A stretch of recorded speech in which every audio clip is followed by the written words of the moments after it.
Before you start, I recommend that you watch the previous tutorial. The link is in the description. I've already set these objects as dynamic and kinetic. Let's select both torus and cone and click on Create Hinge Constraint. Let's hide all the helpers. On the last frame, make two objects and align them with the torus and the cone.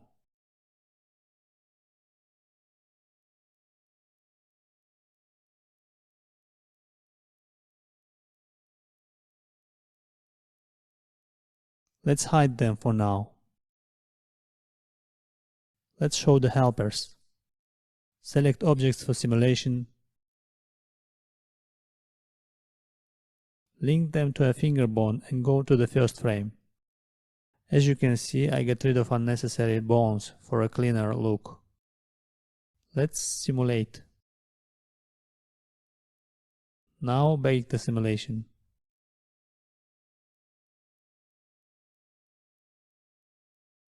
Let's go to the last frame, activate Auto Key and unhide everything. Align the torus and cone with the boxes that we previously assigned their position. We don't need these boxes anymore.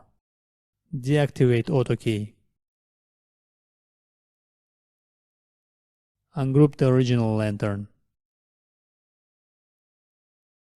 Link the handle to the torus and lantern to the cone.